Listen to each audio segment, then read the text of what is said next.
Je suis le Dr Sakoba Keita, directeur général de l'Agence nationale de sécurité sanitaire en Guinée.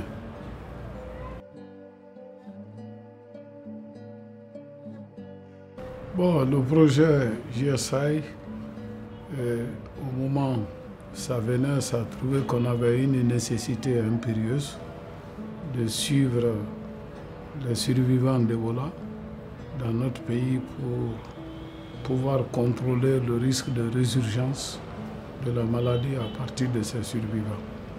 Donc on avait monté un projet que nous avons appelé surveillance active en ceinture, avec le nom abrégé SACENT, que nous avons soumis aux représentants de l'USAID en Guinée.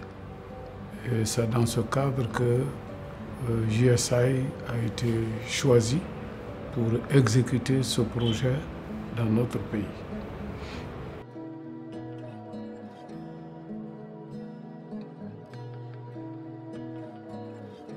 Bon, la surveillance est un processus de collecte de données et d'analyse. C'est suite à l'analyse de ces données que nous pouvons apprécier le risque de résurgence. Donc cette surveillance active en ceinture consistait de les lieux où habitent un certain nombre de survivants, surtout les survivants mâles, pour qu'on puisse les surveiller sur le plan clinique, les maladies, les différents symptômes qu'ils pouvaient présenter, surtout s'il y a des décès dans leur entourage, et aussi suivre leur fluide principalement, faire des examens de sperme à eux pour pouvoir apprécier la persistance des débris de ce virus au niveau des spermes. Bon, l'impact de cette surveillance, le premier, on a pu s'occuper de certaines maladies de ces survivants. Et on était au courant comment ils vivaient dans leur zone, on a pu contrôler leur mobilité. Et l'impact aussi de la surveillance de l'examen des spermes nous permet de contrôler cette résurgence probable à partir de sperme. Et tous les jours, on avait des examens parce que la surveillance, même si les données, on dit qu'il n'y a pas de cas, c'est une bonne donnée de suivi pour nous. Donc c'est en ça que ça nous rassure que ces éléments sont bien suivis et qu'on ne risque pas d'être surpris par n'importe quel phénomène qui pourra prendre son départ à partir de ces survivants.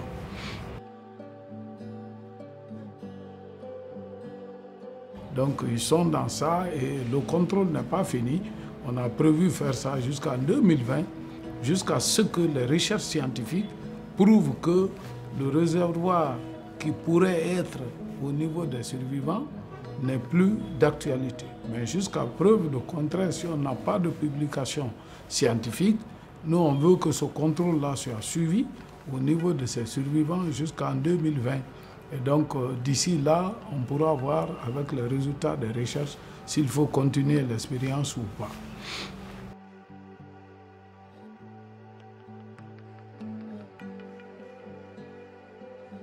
Et donc il y a une très bonne équipe que JSI a mis en place et qui avait des superviseurs qui permettaient de contrôler.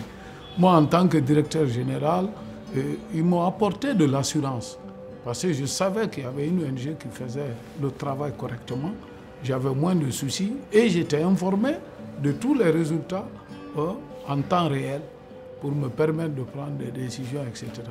Et les moindres difficultés dans une localité, j'étais saisi et on utilisait nos mécanismes de résolution des problèmes pour faciliter l'adhésion et l'acceptation de cette stratégie par non seulement les autorités sanitaires, mais les autorités administratives et coutumières des différentes localités.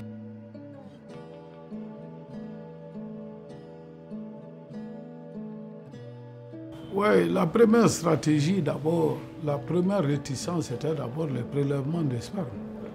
Parce que le sperme, c'est l'un des liquides difficiles à avoir sans le consentement des gens. Il y en a qui refusaient. Donc, on utilisait la plateforme communautaire, soit par le biais des associations des survivants, ou à travers nos communicateurs traditionnels ou certains leaders communautaires pour qu'ils acceptent de participer à cela.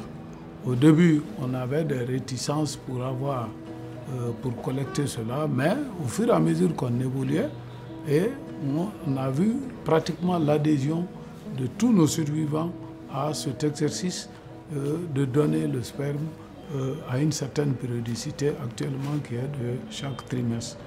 Maintenant, s'il y avait des problèmes aussi liés à leur prise en charge quand ils ont des petites maladies, là, on arrivait à résoudre ça avec les services de santé et parfois même avec l'apport en médicaments que GSI a apporté comme soutien pour d'autres maladies qu'ils présentaient qui n'avaient bien sûr rien à voir avec Ebola. Mais ça fait partie de leur motivation pour qu'ils puissent collaborer davantage. Et même l'appui aussi que GSI a apporté à certains centres de santé où ils venaient faire la consultation.